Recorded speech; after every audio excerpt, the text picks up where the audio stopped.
ஆனால் போர்ப்படை தளபதி செய்கிற வேலையா ஓசி பஸ்ஸு எனக்காக ஓட்டு போட்டிங்க என் கலெக்டர் திட்டுறது இது எல்லாம் இந்த காலத்தில் சின்ன ஒரு விஷயம் தலையை சொரிஞ்சா கூட வீடியோ எடுத்து போட்டுறோம். தீர்ப்பு சொன்ன நீதிபதியை விமர்சனம் செய்து பகிரங்க பேட்டி கொடுக்குறாங்க. ஒரு அமைச்சர் அவருடைய ட்விட்டரில் நீதிபதி பேரை போட்டு விமர்சனம் பண்ணி போடுறாரு. நெல்லையில் இங்கேயோ தூத்துக்குடியிலே போகிறாரு அமைச்சர் தங்கம் தென்னரசு. அங்கே நின்று ஜனங்க சார் இங்கே வந்து ஒரு பார்த்துட்டு போயிடுங்கன்றாங்க. காரில் போயிட்டுருக்கு. ஏங்க நீங்கள் இறங்கி ஒரு 10 நிமிஷம் ஆகுமாங்க? ஏங்க பதில் கூட சொல்லாமல் காரில் அப்படியே போகிறீங்கன்னா அவன் அடுத்த வார்த்தை என்ன சொல்கிறான் பார்த்தீங்களா?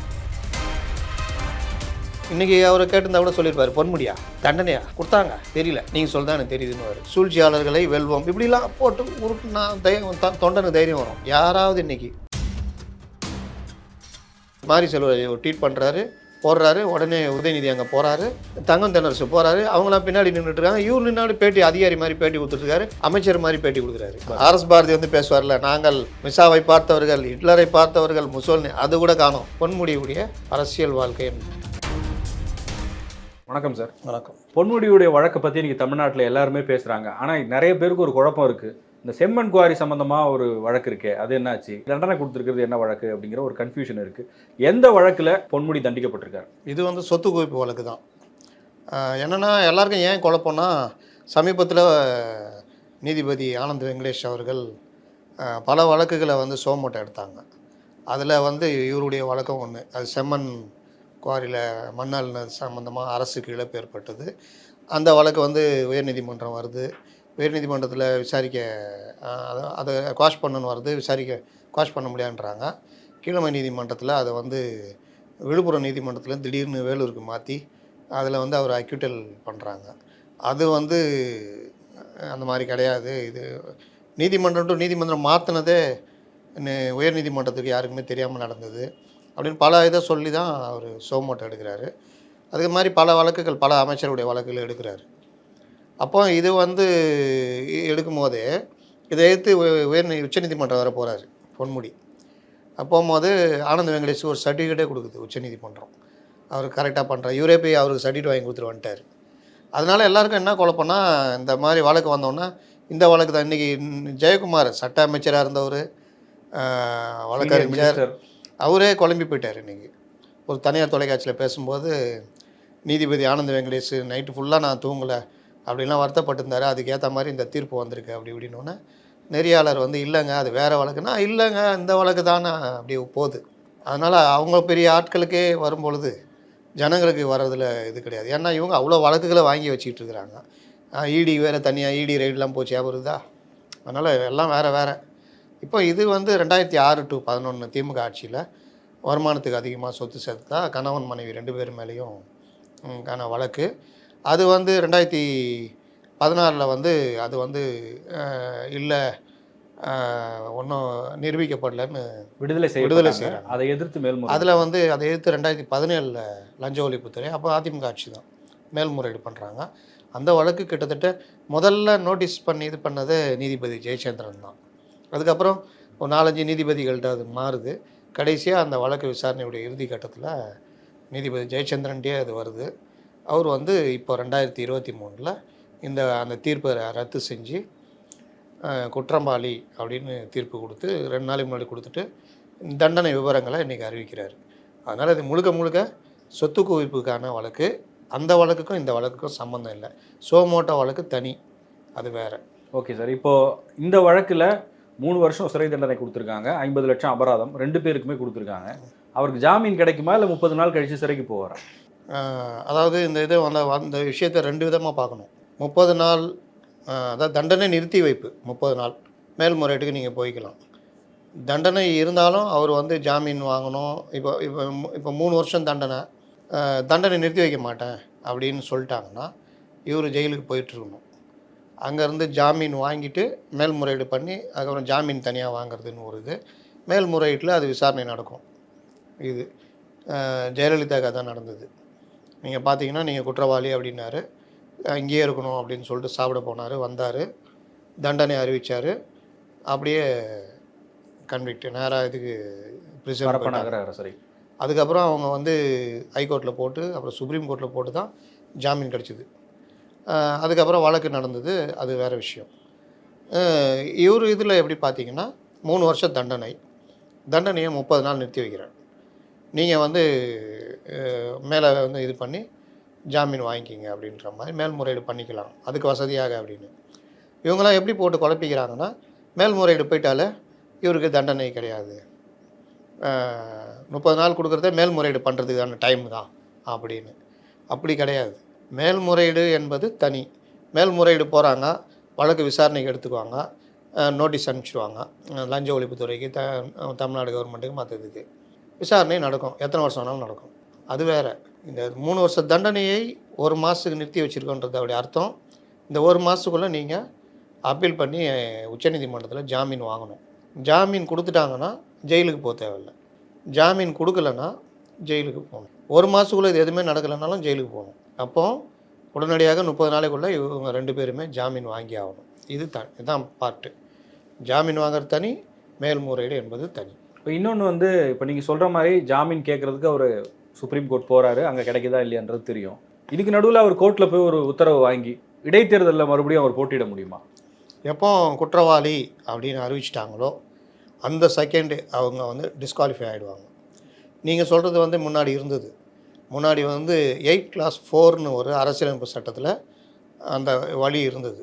அது என்னென்னா, நீங்கள் தண்டனை கொடுக்குறாங்க, அந்த மாதிரி கொடுக்குறாங்க அப்படின்னா, நீங்கள் மேல்முறையீடுக்கு போகிறோம் அப்படின்னா, மேல்முறையீடு போயிட்டீங்கனால நீங்கள் இது, அதாவது உங்களுக்கு தண்டனை குற்றவாளின்னு அறிவிச்சிடணுன்னா நீங்கள் வந்து 3 மாதம் வரைக்கும் பதவி விலக தேவையில்லை, உங்கள் பதவியில் நீடிக்கலாம். இது இல்லாமல் நீங்கள் மேல்முறையீடு போயிட்டீங்கன்னா, மேல்முறையீடு விசாரணை நடக்கும்ல, 5 வருஷம் நடக்குது வச்சுக்கிங்க. இவருக்கு இப்போ 3 வருஷம் இருக்குது பதவி காலம், 5 வருஷம் நடக்குதுன்னா இவருக்கு எந்த பிரச்சனையும் இல்லை. இவர் வாட்டில் வழக்கை நடத்திக்கலாம், விசாரணையும் போய்கிட்டு இருக்கும். அந்த மாதிரி இருந்தது. இதை எதிர்த்து தான் லில்லி தாமஸ், இந்தியாவுடைய முதல் பெண் வழக்கறிஞர். நான் அதை பதிவு பண்ணது கூட ரொம்ப பேர் இல்லை, இன்னொருத்தங்க இருக்காங்கன்னாங்க. அவங்க வந்து சுதந்திரத்துக்கு முன்னாடி, இவங்க இந்தியாவின், அவங்க பிரிட்டிஷ் காலத்தில் இருந்தவங்க முதல் இது. இவங்க வந்து சுதந்திரத்துக்கு அப்புறம் வந்த முதல் பெண் வழக்கறிஞர், கேரளாவை சேர்ந்தவங்க, மெட்ராஸ் யூனிவர்சிட்டிலாம் படிச்சிருக்காங்க, இங்கே தான் ப்ராக்டிஸ் பண்ணாங்க, சுப்ரீம் கோர்ட்லையும் ப்ராக்டிஸ் பண்ணியிருக்காங்க. அவங்க வந்து 2005 ஒரு வழக்கு போடுறாங்க. இந்த 8+4 இது வந்து ஒரு தேவையில்லாத சட்டம். ஏன்னா இதில் வந்து இந்த மாதிரி தப்பு செய்கிற அரசியல்வாதிகள் எளிதாக தப்பிச்சுக்கிறாங்க. நீங்கள் என்ன தான் சட்ட நடவடிக்கை போனாலும் இந்த பிரிவின் கீழே இவங்களுக்கு தகுதி இழப்பு, பதவி இழப்புன்றது இல்லை. அதனால் வந்து இவங்களுக்கு யாருக்குமே பயம் இல்லை. ஒரு இது வேணும், எங்கேயாவது ஒரு இடத்துல ஸ்டாப் பண்ணணும் இதை அப்படின்னு போடுறாங்க. கிட்டத்தட்ட 8 வருஷம் இந்த வழக்கு நடக்குது. தீர்ப்பு 2013 வருது. அவங்க அப்போ உயிரோடு இல்லை. ஆனால் தீர்ப்பு வந்து உச்சநீதிமன்றம் ஏற்றுக்குது. இந்த 8+4 தூக்கிடுறாங்க. இப்போ 8+1, 2, 3லாம் இருக்குது. 8+1ல் நீங்கள் கேட்டிங்களா, அந்த கேள்விக்கான பதில் குற்றவாளி அப்படின்னு அறிவித்தாலே தகுதி இழப்பு வந்துடும். அப்போ 8+4 இல்லைன்னு ஒன்று என்ன ஆகிடுதுன்னா, தகுதி இழப்புன்றது உறுதி. நீங்கள் அந்த தண்டனையை பொறுத்து நீங்கள் ஜாமீன், மேல்முறையீடு இதெல்லாம் போய்க்கலாம், அது தனி.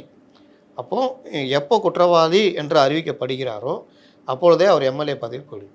எம்எல்ஏ பதவி போயிட்டுது அப்படின்னு எடுத்துக்கிட்டாலே அவர் எப்படி அமைச்சராக இருக்க முடியும்? எம்எல்ஏவுக்கான தகுதியே கிடையாது அவர். இன்னொன்று 3 வருஷம் தண்டனை.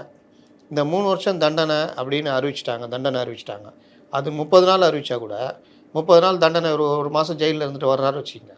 அதுலேருந்து 6 வருஷம் தேர்தலில் போட்டியிட முடியாது. இப்போ சசிகலாவுக்கு இருக்குது, லல்லு பிரசாத் இருக்குது, இந்த மாதிரி பல முன்னுதாரணங்கள் இருக்குது.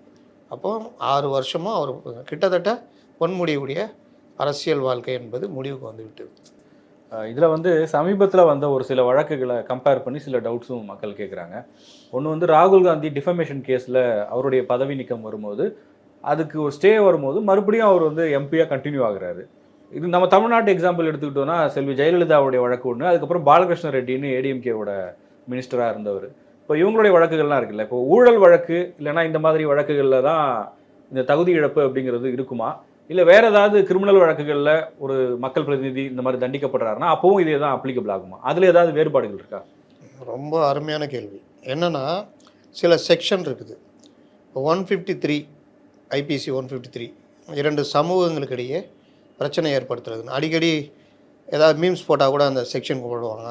இல்லாட்டி ஏதாவது மேடையில் தப்பாக பேசி இது பண்ணால் அதெல்லாம் போடுவாங்க.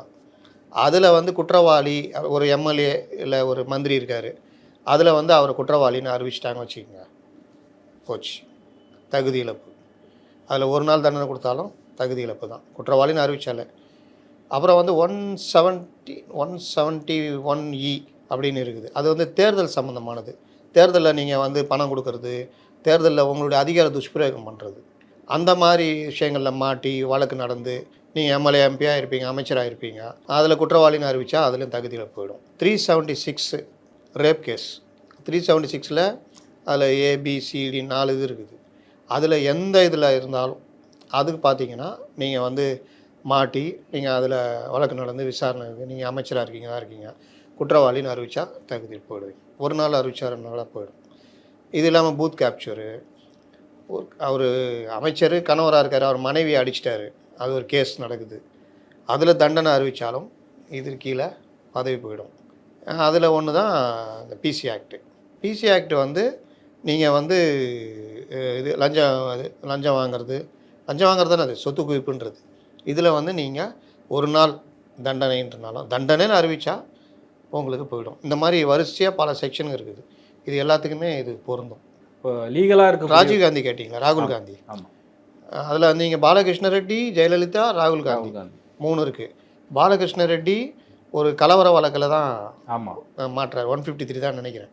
அதில் அவர் தண்டனை அறிவிக்கிறாங்க, முடிஞ்சது. இனி அவர் வந்து அந்த வழக்கை குவாஷ் பண்ணி குற்றமற்றவர் அப்படின்னு நிரூபித்தால்தான் அவர் வந்து தேர்தலில் போட்டியிட முடியும். அது வரைக்கும் அவர் தகுதி இழப்பு தான். இது இல்லாமல் 6 வருஷம் அவர் தேர்தலில் போட்டியிட முடியாது. குவாஷ் ஆகிடுச்சுன்னா இது எல்லாமே போயிடும். ஜெயலலிதாவுக்கு வர்றேன். ஜெயலலிதாவுக்கு தண்டனை கிடைக்குது 4 வருஷம். ஹைகோர்ட் போகிறாங்க, சுப்ரீம் கோர்ட் போகிறாங்க, ஜாமீன் வாங்கிட்டு வந்துடுறாங்க. ஆனால் ஓபிஎஸ் தான் முதலமைச்சர், இவங்களால எதுவும் பண்ண முடியாது. குமாரசாமி கிட்ட போகுது. அடுத்து போகும்போது அவர் வந்து இவங்கள குற்றமற்றவர் தண்டனையை நிறுத்தி வச்சுறாரு. விசாரணை நீதிமன்றத்துடைய தண்டனையை ஹைகோர்ட்டு, கர்நாடகா ஹைகோர்ட்டுடைய ஜட்ஜி குமாரசாமி நிறுத்திடுறாரு. குமாரசாமி கணக்குன்னு ஒரு ஃபேமஸ் கணக்கில் டைமில் பேசினாங்க பாருங்கள். குவாஷ் பண்ணிடுறாரு, வழக்கை ரத்து பண்ணுறாரு. அதனால் அவங்க வந்து எந்த பிரச்சனையும் இல்லை, வழக்கு தேர்தலில் நின்னாங்க, எல்லாம் பண்ணாங்க. இந்த வழக்கு சுப்ரீம் கோர்ட்டு போனபோது தான் தண்டனை அறிவிக்கிறாங்க. அப்போது ஜெயலலிதா உயிரோடு இல்லை, சசிகலா இருக்கிறாங்க. அவங்க சசிகலா, இளவரசி, சுதாகரன், இவங்க எல்லாருக்குமே தண்டனை கிடைக்குது. ஜெயலலிதா இருந்திருந்தால் அவங்களுக்கும் கிடைச்சிருக்கும். கிடைச்சிருந்தால் அவங்க தேர்தலில் போட்டிகிட்டு முடியாது, உள்ளே போயிருக்கணும், அந்த தண்டனை அனுபவிச்சிருக்கணும். சசிகலா அதே மாதிரி தான், உள்ளே போயிட்டு வெளியே வர்றாங்க. இன்னிலேருந்து எப்போ வெளியில் வந்தாங்களோ அதுலேருந்து 6 வருஷத்துக்கு அவங்க தேர்தலில் போட்டியிட முடியாது. ஓகேவா? ராகுல் காந்தி 505 நினைக்கிறேன், நான் அதில் விட்டுட்டேன் ஒரு செக்ஷனு. 505 இந்த மாதிரி பேசுறது, அறிக்கை, சமூக வலைதளங்களை பதிவு பண்ணுறது, இந்த மாதிரி இது. அவருக்கு 505 153 தெரில செக்ஷன் வந்து அவதூறு பண்ணார். மோடிக்கள் எல்லாருமே அந்த சமூகத்துக்கு அந்த மாதிரி ஏற்படுத்தக்கூடிய வகையில் பேசினார்.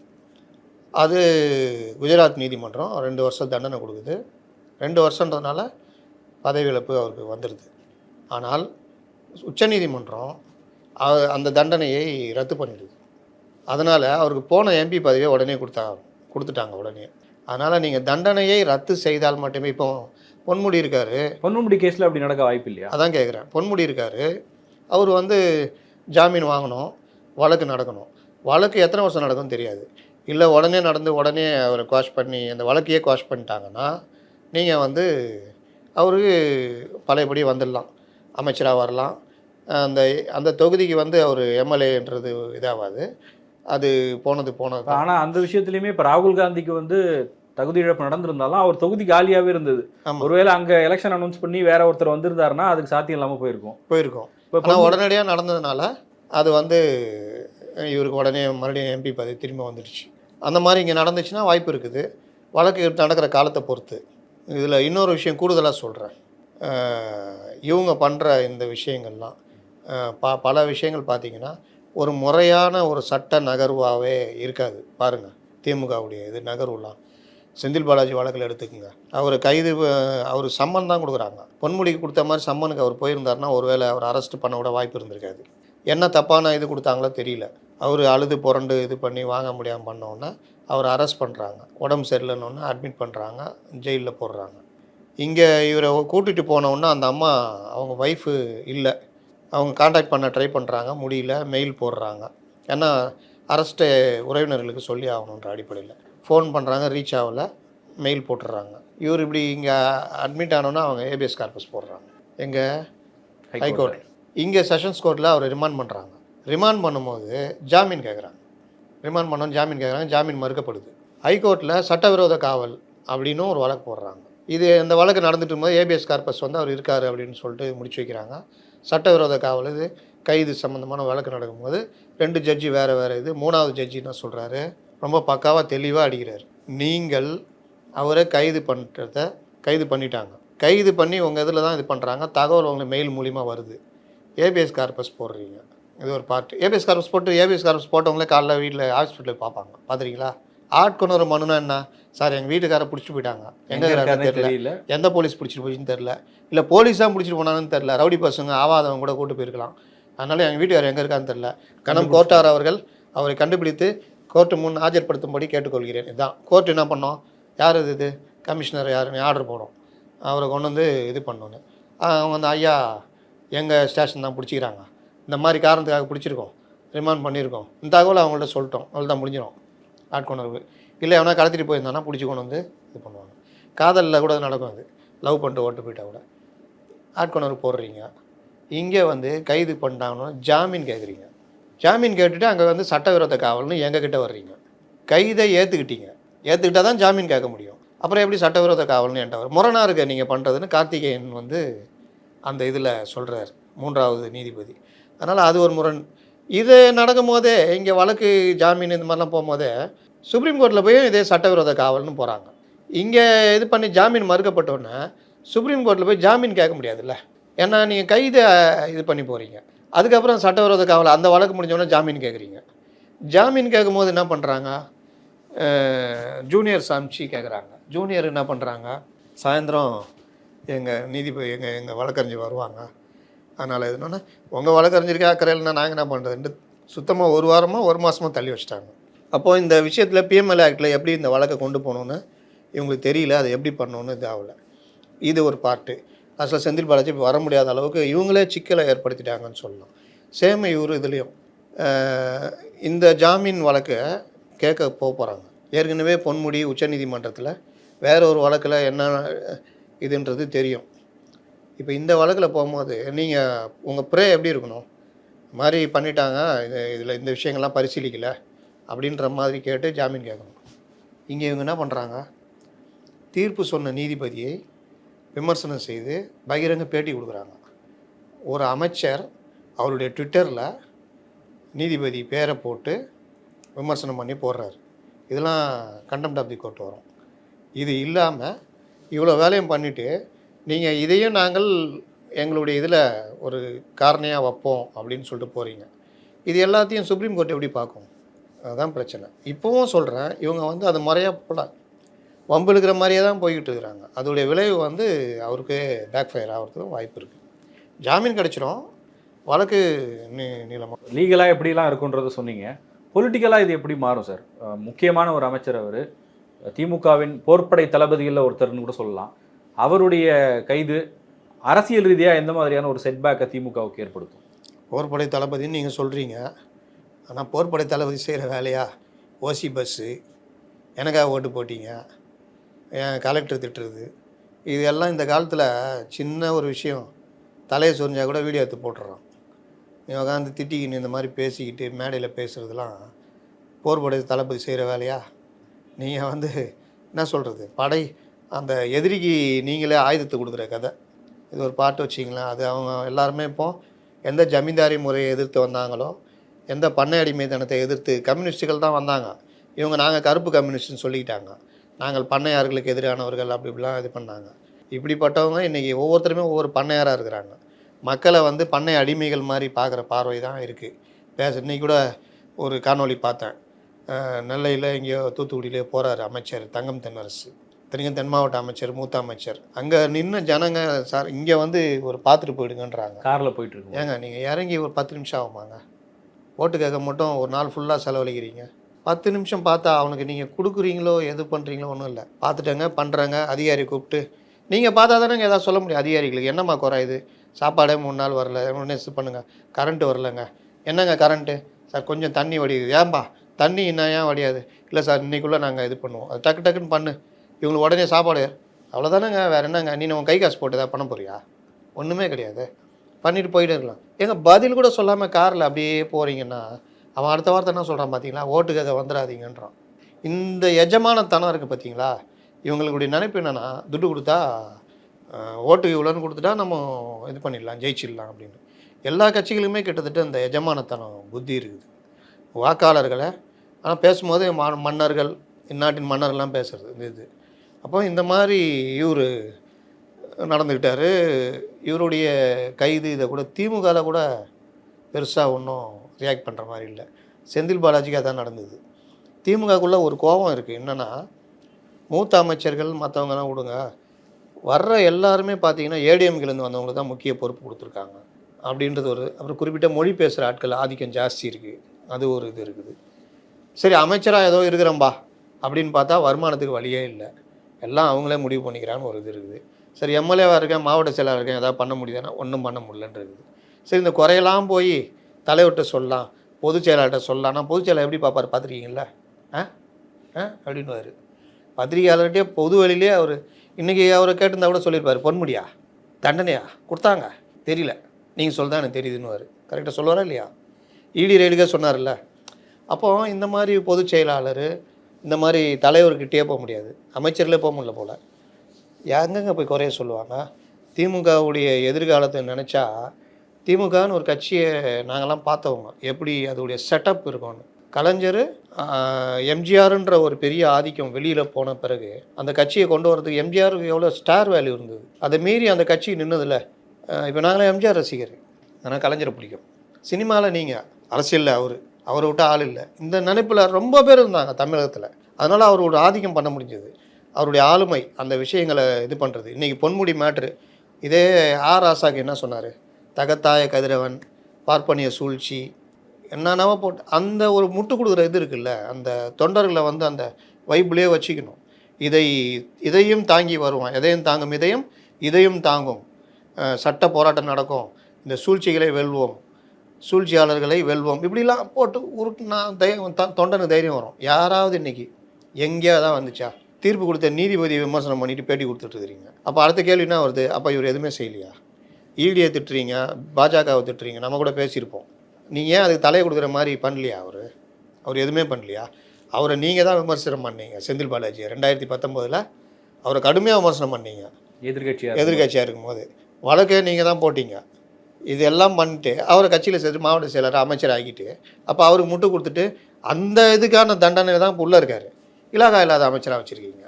அப்போ இதெல்லாம் பார்க்குற திமுக தொண்டனே கடுப்பாகிறான். நீங்கள் எவ்வளோ தான் விமர்சனம் தாங்குவாங்க? வெளியில் கொஞ்சம் எவ்வளோ தான் முட்டு கொடுக்க முடியும்? இல்லை, விமர்சனங்கள் இருந்தாலும் இப்போ இந்த மாதிரியான ஒரு பெரிய செட்பேக்காக ஒரு அமைச்சர் சிட்டிங் மினிஸ்டர் தண்டனைக்குள்ளாகி பதவி இழக்கிறாரு, ஒருத்தர் சிறையில் இருக்கார். இது அந்த கேடரோட மைண்ட் செட்டை எந்த அளவுக்கு பாதிக்கும் சார்? அதுதான் சொல்கிறேன். அதாவது அவங்க வந்து ஓரளவுக்கு பேசுவாங்க, நீங்கள் கேடருக்கும் எந்த லாபமும் இல்லை. வட்டச் செயலாளரோ மற்றவங்களோ பார்த்தீங்கன்னா பெரிய அளவில் எதுவுமே இதாகலை. ரெண்டாவது, தலைவன்ற அளவுக்கு நீங்கள் வந்து ஒரு விசுவாசம். இப்போ கலைஞர் இருந்தார்னா அறிவாலயம் வருவார், பேராசிரியர் இருப்பார், ஆற்காடு வீராசாமி இருப்பார், டிஆர் பாலு வருவார், ஒரு செட்டப்பு டெய்லி உக்காருவாங்க. யாருமே வரலனாலும் கலைஞர் வருவார், காலையிலையும் வருவார், சாயந்தரமும் வருவார், பத்திரிகையாளர்களில் கேட்பார், கேள்வி இருக்கான்னுவார், அதுக்கு பதில் சொல்லுவார். மறுநாள் அது ஜெயலலிதாவுக்கு ப்ரெஷர் ஆகிடும், அவங்க ஒரு அறிக்கை விடுற மாதிரி இருக்கும். இந்த மாதிரி எதையாவது பண்ணிக்கிட்டு இந்த கவர்மெண்ட்டுக்கு இது பண்ணிக்கிட்டு, இல்லை முதலமைச்சராக இருந்தாலும் நீங்கள் காட்சிக்கு எழுவராக இருப்பார், அவரை பார்க்கலாம், அவர்கிட்ட பேசலாம், கேள்வி கேட்கலாம். பத்திரிகையாளர்களுக்கு அவங்கள்ட்ட பேசுவார், அவங்கள்ட்ட டீட்டெயில் வாங்குவார், என்ன பிரச்சனை இருக்குதுன்னு சொல்லுவார். நீங்கள் இன்றைக்கி அந்த இதுவே இல்லையே. தலைவர் வரதே இல்லை அறிவாலயத்துக்கு, பொதுச் செயலாளர் தலைவரே வரலன்னா பொதுச் செயலாளருக்கு வரணும், அவர் வரதில்லை. தலைவரும் பொதுச் செயலாளரும் பேசிக்கிறதே இல்லைன்றாங்க. பொருளாளர் சொல்லவே வேணாம். அப்போது இந்த மாதிரி யார்கிட்ட கட்சி இருக்குது? டிஆர்பி ராஜா, இந்த மாதிரி எம்எம் அப்துல்லா, இவங்கள மாதிரி ஆட்கள்கிட்ட இன்றைக்கி கட்சி இருந்துக்கிட்டு அவங்கள சுற்றி ஒரு கூட்டம் இந்த சமூக வலைதளம் தான் கட்சின்னு நினச்சிக்கிட்டு தலைவர் அதில் போடுறது, இந்த மாதிரி எதிர்கருத்துகள் பேசுகிறவங்கள இஷ்டத்துக்கு திட்டுறது, எல்லாத்தையும் தாண்டி இப்போ மாரி செல்வராஜ் வந்துடுறாரு. நீங்கள் பார்த்தீங்கன்னா ஒரு அமைச்சர் உதயநிதி, அவர் திருப்பி நான் இன்னொரு இதில் கூட சொல்லியிருப்பேன், இங்கே வந்து ஒரு சமூக ஆர்வலர் கேட்டார்னு 3000 இது அமிச்சார், அங்கே ஒரு சமூக ஆர்வலர் கேட்டார்னு சென்னையில் 2000 அமிச்சார், அவங்கள வச்சு பேட்டி கொடுக்க வச்சு எழுத வைக்கிறது. இதெல்லாம் வந்து இந்த சின்ன சின்ன பத்திரிகையாளர் இவங்களுக்கு வேணால் கரெக்டாக இருக்கும், பார்க்குறதுக்கு கரெக்டாக. ஆனால் அதோடைய பின்புலம் பார்த்தீங்கன்னா, இவர் ஒரு அமைச்சர், இவர் அட்மினிஸ்ட்ரேட்டர், இவருக்கு கீழே அதிகாரிகள் இருக்காங்க, அரசு எந்திரம் இருக்குது. அதை வச்சு தான் நீ மக்களுக்கு பண்ணணும். அதை வேணால் நீங்கள் விளம்பரப்படுத்திக்கங்க. இந்த மாதிரி எதுவுமே நீங்கள் பண்ணல. சென்னையில் அந்த அளவுக்கு பண்ணவே இல்லை. மக்கள் மாட்டிட்டு முழிச்சிட்டு இருக்காங்க. அந்த நேரத்தில் இந்த மாதிரி சமூக ஆர்வலர் நான் கேட்டேன், எப்படி பண்ணேன். இதே தான் அங்கே நடக்குது. இது அவர் மாரி செல்வர் ஒரு ட்வீட் பண்ணுறாரு, போடுறாரு. உடனே உதயநிதி அங்கே போகிறாரு, தங்கம் தென்னரசு போகிறாரு. அவங்களாம் பின்னாடி நின்றுட்டு இருக்காங்க. இவர் நின்னாடி பேட்டி, அதிகாரி மாதிரி பேட்டி கொடுத்துட்ருக்காரு, அமைச்சர் மாதிரி பேட்டி கொடுக்குறாரு. இது என்னையா இந்த மாதிரி பண்ணுறீங்க? இது என்ன கவர்மெண்ட் எப்படி நடக்குது? அரசுன்றது வேறு. ஜெயலலிதா இருந்தால், எம்ஜிஆர் இருந்தால், கருணாநிதி இருந்தால் இந்த மாதிரி போய் ஒரு நடிகர் போய் நின்றுட்டு, ஒரு இயக்குனர் போய் நின்றுட்டு பண்ணிகிட்டு இருக்க முடியுமா? இல்லை ஸ்டாலின் இருந்தாலே மாரி செல்வராஜ் போய் நின்றுட்டு பத்திரிகையாளர் பேட்டி கொடுத்துட்டு இருக்க முடியுமா? அப்போ உதயநிதிக்கு மட்டும் ஏன் நடக்குது? இவர் இயக்குனர்னா அது உங்கள் நட்பு வேற இல்லை. இங்கே கொண்டு வந்து வச்சு இதை கேள்வி கேட்டு கொண்டு வரும்போது என்ன பண்ணுறாங்க? அவருடைய சமூகம் அந்த மாதிரி இருக்கிறதுனால நீங்கள் மேலே பேசுகிறீங்க. இதே வேற ஒரு யார் பேசுனா? அதை நீங்கள் தான் கொண்டு வர்றீங்க. சொல்கிறவங்க அதை சொல்லியே. நீங்கள் என்னங்க ஒரு சினிமாக்காரு உங்கள் ஊருக்காக நீங்கள் வருத்தப்படுறீங்க, அது ஓகே. 2 அமைச்சர்கள் இருக்கிறாங்க, அதிகாரிகள் எல்லாம் இருக்காங்க. நீங்கள் வந்து ஆர்டர் போட்டுக்கிட்டு பண்ணுறது வந்து எப்படிங்க சரியாக இருக்கும்? அப்போ சென்னையில் வந்தப்போ எங்கே போனீங்க? இதே சென்னையில் இது தானே. அப்போ நீங்கள் என்ன பண்ணீங்க? எங்கள் ஊருக்காக தான் மட்டும்தான் பண்ணுவோன்னா என்ன கணக்கு? பண்ணுங்க, உதவி கேளுங்க, அது வேறு விஷயம். இந்த மாதிரி வந்து நின்றுக்கிட்டு பண்ணுறதுனா ஒரு தவறான முன்னுதாரணம் ஆகுதுல்ல. அப்போ இந்த மாதிரி செட்டப் எதுவுமே திமுகவுக்கு புதிதான விஷயங்கள். இப்படி போகுதுன்னா கட்சி, இன்றைக்கி ஒரு அமைச்சர் அன்றைக்கி ரைடு பக்கமே போகல. ஜெகத் ரட்சகன் ரைடு கண்டுக்கவே இல்லை, ஏவாவேலு ரைடு கண்டுக்கவே இல்லை. இன்றைக்கி ஜெகத் ரட்சகன் போய் இவரை பார்க்க போகிறாரு, என்னங்கன்னு கேட்பார். என்னை கூட கண்டுக்கலைங்க, உங்களையும் கண்டுக்கலையா? இதுதான் நிலைமை. அப்போ மூத்த தலைவர்களுக்கு இந்த மாதிரி கட்சியுடைய தலைமை கை கொடுக்காம, அந்த டைமில் மெசேஜ் கீழே இருக்கிற தொண்டர்களுக்கு, நாங்கள் உறுதியாக இருக்கிறோம், எந்த நடந்தாலும் நாங்கள் சந்திப்போம், இந்த மாதிரி எதுவுமே இல்லை. ஆர்எஸ் பாரதி வந்து பேசுவார்ல, நாங்கள் மிசாவை பார்த்தவர்கள், ஹிட்லரை பார்த்தவர்கள், முசோலினி, அது கூட காணோம். அதுவும் குறைஞ்சி போச்சு, என்னன்னு தெரில. அப்போது இந்த மாதிரி விஷயங்கள் எதுவுமே இல்லைன்னா ஒரு ஒருங்கிணைப்பு இல்லை கட்சிக்குள்ளே. பொதுச் செயலாளர் நான் என்னைக்கு இடி அரெஸ்ட் வருமோ ரைடு வருமோன்னு அவர் ஒரு பக்கம் இருக்கார். இவரை சுற்றி ஒரு கூட்டம் இருக்குது, அதுதான் இயங்கிக்கிட்டு இருக்குது. இவருக்கு இந்த விஷயங்கள் வந்து பாதிப்பான விஷயங்கள்லாம் போதா இல்லையான்னு தெரியல. மகன் பார்த்தா இந்த மாதிரி இயக்குனரை கூப்பிட்டுக்கிட்டு அவர் ஒரு விளம்பரம் தேடிட்டு இருக்காரு. இந்த மாதிரி ஒரு ஒருங்கிணைப்பே இல்லாமல் போய்கிட்டு இருந்ததுன்னா, இது வந்து இந்த மாதிரி போகும்பொழுது அடுத்தடுத்து இன்னும் சந்திக்க வேண்டியது இருக்குது. நாடாளுமன்ற தேர்தலும் வரப்போகுது சார். இப்போ இந்த நேரத்தில் விழுப்புரம்னு மட்டும் நம்ம பார்க்க முடியுமா? இதை அவர் மாதிரி இருக்கக்கூடிய பல அமைச்சர்கள் நீங்கள் சொல்கிற மாதிரி ஒவ்வொருத்தர் மேலேயும் வழக்குகள் இருக்குது. அவங்க எந்த மாதிரி ஒரு மைண்ட் செட்டோட இந்த எலெக்ஷனில் வேலை செய்வாங்க? இதுக்கு முன்னாடி இவங்க ஒரு நிம்மதியாக இருந்திருப்பாங்க, எப்படி ஜெயிச்சிருன்ற நம்பிக்கையில் கூட இருந்திருக்கலாம். அந்த நம்பிக்கை இனிமேல் இருக்குமா?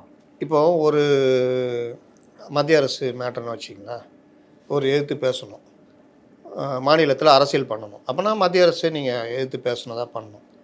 இந்த மாதிரி இருக்கும்போது எதாவது பேச வருமா? இந்தி நம்ம நிதிஷ்குமார் ஹிந்தியில் பேசுகிற கூட்டணி டிஆர் பாலு அது இங்கிலீஷில் டிரான்ஸ்லேட் பண்ணுறாரு, அதெல்லாம் முடியாது வகார். டிரான்ஸ்லேட்லாம் கிடையாது, ஏன்னா ஹிந்தி கற்றுக்கோன்றாரு.